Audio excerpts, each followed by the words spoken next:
আসসালামু আলাইকুম ওয়া রাহমাতুল্লাহি ওয়া বারাকাতুহু। সকলে কেমন আছেন?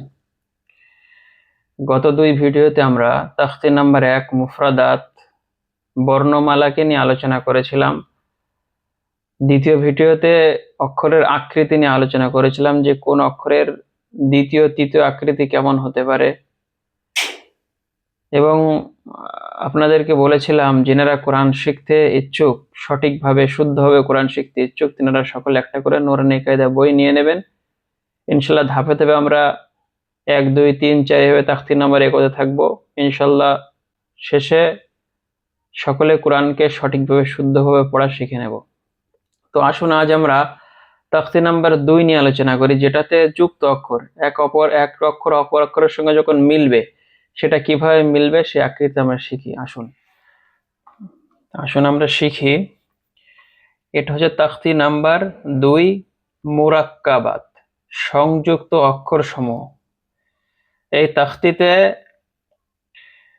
অক্ষর কিভাবে মিলবে আর যখন অক্ষর মিলবে সেই অক্ষরের আকৃতি কেমন হবে সেই নিয়ে আলোচনা।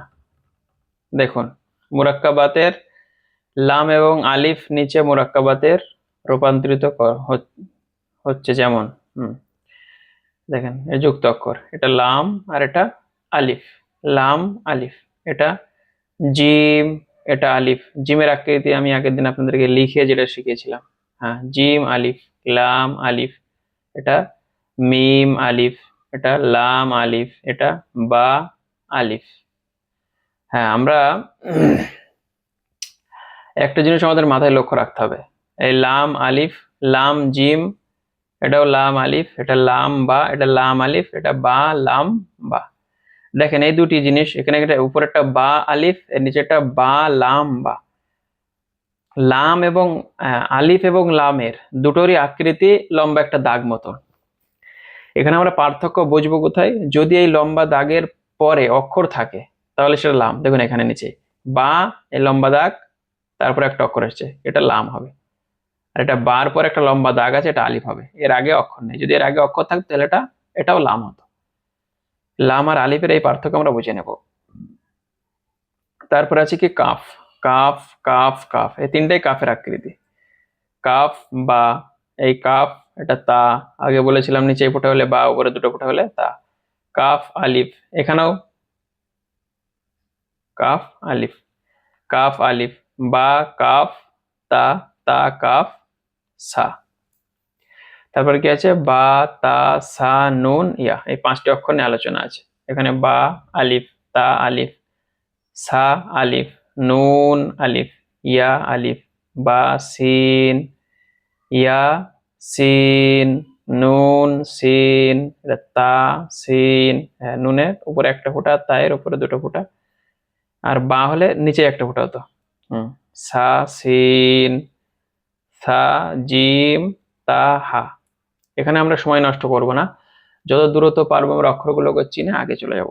এখানে কি আছে? নুন, খ, ইয়া, হা, বা জিম, বা মিম, ইয়া মিম, নুন মিম, তা মিম, সা মিম, বা ইয়া, ইয়া ইয়া, নুন ইয়া, তা ইয়া, সা ইয়া, নুন বা লাম। হ্যাঁ, এখানে দেখেন পার্থক্যটা বুঝে নেবো, উপরে একটা ফোঁটা নুন আর নিচে একটা ফোঁটা বা। পুরো একের একে অপরের বিপরীতে পুরোপুরি। হ্যাঁ, উপরে ফোঁটা হলে নুন আর নিচে ফোঁটা হলে বা। নুন বা লাম, তা নুন লাম, বা ইয়া লাম। এখানেও দেখেন একে অপরের বিপরীতে, ইয়া তা লাম। হ্যাঁ, নিচে দুটো ফোঁটা হলে ইয়া আর উপরে দুটো হলে তা। হ্যাঁ, ইয়া তা লাম, সা সা লাম, নুন বা নুন। এখানেও দেখেন নুন উপরে ফোঁটা নিচে বা। বা নুন নুন, তা ইয়া, উপরে দুটো ফোঁটা তা আর নিচে দুটো ফোঁটা ইয়া। তা ইয়া নুন, ইয়া তা নুন, সা সা নুন, নুন ইয়া নুন। তারপরে কি আছে? জিম হা খ, তিনটা আকৃতি জিমের। হা সা ফোঁটা নেই, খ বা উপরে একটা ফোঁটা, তা জিম তা, নিচে একটা ফোঁটা জিম আর তা। তা হা তা, ইয়া জিম বা, সোয়াদ হা বা, বা খ তা। জি, এখানে নতুন একটা অক্ষর এসেছে সোয়াদ, সোয়াদের মাথাটা এখানে দিয়েছে, তারপরে হা বা।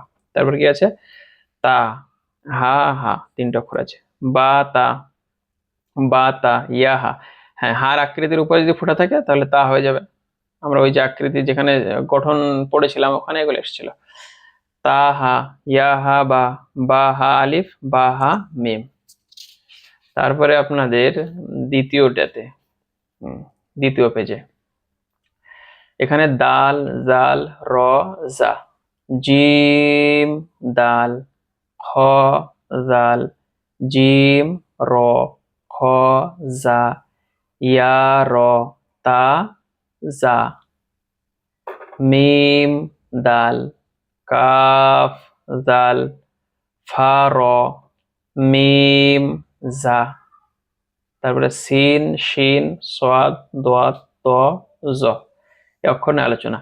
সিন, লাম, এই যে বলেছিলাম শসা, একটা দুটো তিনটে শসা, সিন, লাম, শিন, লাম, হ্যাঁ শসার উপরে এই দুটো তিনটে শসার উপরে তিনটে ফোঁটা হলে শিন। সোয়াদ বা, উপরে ফোঁটালে দোয়াদ হতো। ত বা, দোয়াদ আলিফ, সিন, র, শিন, কফ, দোয়াদ ইয়া, জ, আলিফ। তারপরে আইন, গাইন, হামজা, তিনটে অক্ষর নিয়ে আলোচনা। আইন, জা, গাইন, র, সাদ আইন, দাদ গাইন, বা আইন দাল, তা গাইন দাল। জি, আইন গণের আকৃতি ওইদিকে আমরা দেখেছিলাম আগের পেজে, সেখানে আকৃতিগুলো আমরা এইভাবেই দেখেছিলাম, এখানেও সেইভাবে দেখছি। হ্যাঁ, তারপর শেষে হামজা। এখানে একটা জিনিস আমাদের জেনে রাখতে হবে, হামজা দেখেন, হামজা আলিফের রূপে, হামজা ওয়ার রূপে, হামজা ইয়ার রূপে, অর্থাৎ হামজা কখনো নিজের রূপ চেঞ্জ করে না। এর যেটা রূপ একটাই রূপ, যদি হামজা কোনো অক্ষরের সঙ্গে আসতে চায় তাহলে সেই অক্ষরের উপরে এই হামজার এই আকৃতিটাই চলে আসবে, অর্থাৎ হামজা কোনো আকৃতি বদল করবে না, বদলাবে না। তারপরে কি আছে, ফা, কফ, ওয়াও, মিম। ফা, কফ, ওয়াও, মিম। কফ, ওয়াও, ফা, ওয়াও। আমি আগের দিন বলেছিলাম আপনাদেরকে ফা গোল মাথার উপর একটা ফোঁটা ফা, আর গোল মাথার উপর দুটো ফোঁটা হলে কফ, এখানে একসাথে দিয়েছেন দেখেন, ফা, কফ, লাম। জি, গোল মাথার উপর একটা ফোঁটা ফা, আর গোল মাথার উপরে দুটো ফোঁটা কফ, লাম। কফ, ফা, লাম, ইয়া, ফা, হা, মিম, কাফ, মিম, লাম, মিম। জি, এখানে লাম, মিম, কারণ এটা আলিফ হবে না কখনোই, অনেকে এটা ভুল করে আলিফ বলে থাকে অনেকে, এটা আলিফ কখনোই হবে না। কেন হবে না? এই জন্য হবে না যে আলিফের পরে কখনো দিন অক্ষর আসে না, হ্যাঁ লামের পরে অক্ষর আসে, লাম, মিম। এটা তামিম, তারপরটা তামিম, তা। তা আমরা এই অক্ষরগুলোকে সুন্দরভাবে চিনবো। তাকতির নাম্বার 2 মুরাক্কাবাত, অর্থাৎ এখান থেকে নিয়ে তাকতির নাম্বার 2 মুরাক্কাবাত, এই যুক্ত অক্ষরগুলো পরস্পর পরস্পর যতগুলো অক্ষর আছে সেই অক্ষরগুলো আমরা ভালোভাবে চিনবো ইনশাল্লাহ। এটা চিনার পর আপনারা নিজেরাই এই পরীক্ষা যেটা আছে এখানে এই অক্ষরগুলো একা একা চিনার চেষ্টা করবেন। পরের ভিডিওতে ইনশাল্লাহ আমরা এই অক্ষরগুলো নিয়ে একটু আলোচনা করব।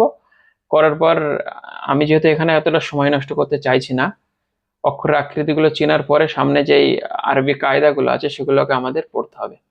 আর আরবি কায়দাগুলোকে সঠিকভাবে যখন আমরা পড়বো, তার উচ্চারণগুলো সঠিকভাবে যখন জানবো, তখন আমাদের জন্য আরবি প্রথমত বানান করে তারপর রিডিং পড়া আমাদের জন্য খুবই ইজি হয়ে যাবে।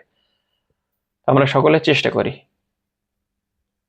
আল্লাহ তাবারক তাআলা আমাদের সকলকে সঠিক শুদ্ধভাবে কোরআনুল কারীমকে শিখবার, তেলাওয়াত করবার তৌফিক দান করুন। আল্লাহুম্মা আমিন। ওয়া আখিরি দাওয়ানা আলহামদুলিল্লাহি রাব্বিল আলামিন। আসসালামু আলাইকুম ওয়া রাহমাতুল্লাহি ওয়া বারাকাতুহু।